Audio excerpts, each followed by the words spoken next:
La maladie de Verneuil est une maladie extrêmement fréquente, puisqu'elle touche 500 000 personnes en France.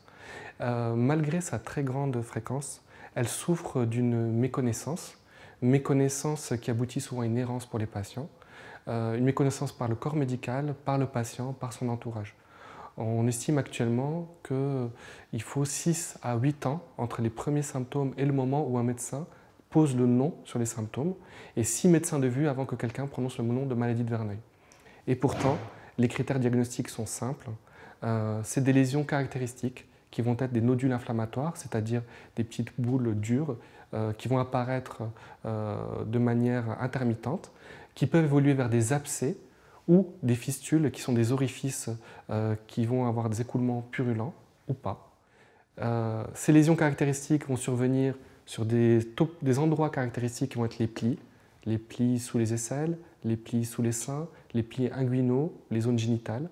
Et ça va avoir une évolution caractéristique qui vont être des poussées qui peuvent durer extrêmement longtemps dans le temps, ou être des poussées qui vont alterner avec des phases sans poussée, des phases de repos, de rémission. La maladie a différents stades de gravité. Il y a des stades qu'on dit légers, qui concernent à peu près 3/4 des patients.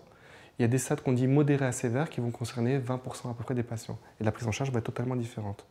Elle peut être le seul traitement curatif est la chirurgie, qui est une chirurgie large dans les zones atteintes pour les patients qui ont des formes qu'on dit modérées à sévères.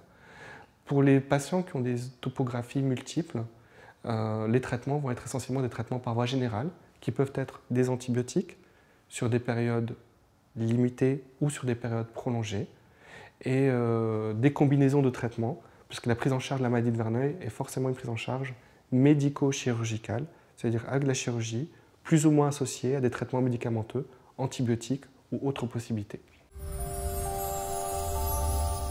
Pour définir la sévérité de la maladie de Verneuil, on décrit classiquement 3 stades, qui sont les stades de Hurley, qui sont des stades 1, 2, 3. Les stades 1 sont considérés comme légers, c'est des nodules inflammatoires sans atteinte profonde.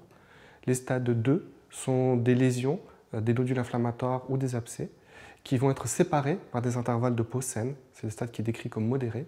Et il y a les formes sévères, qui vont être des nodules, des abcès ou des fistules avec des atteintes profondes et sans intervalle de peau saine.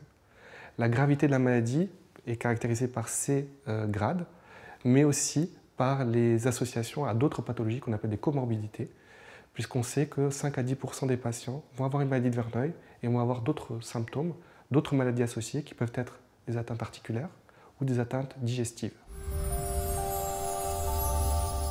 Dans le spectre des traitements qu'on peut proposer dans la maladie de Verneuil, il y a bien sûr la chirurgie, il y a les traitements médicamenteux, notamment les antibiotiques et les associations d'antibiotiques, et plus récemment est apparue l'idée de traiter cette maladie de Verneuil de manière différente, et notamment en ciblant l'inflammation. Ça aboutit dans d'autres pathologies inflammatoires au développement de thérapies ciblées qui sont les biothérapies. Dans la maladie de Verneuil, des essais ont été menés et ont abouti à des autorisations de mise sur le marché pour ces molécules-là dans toute l'Europe.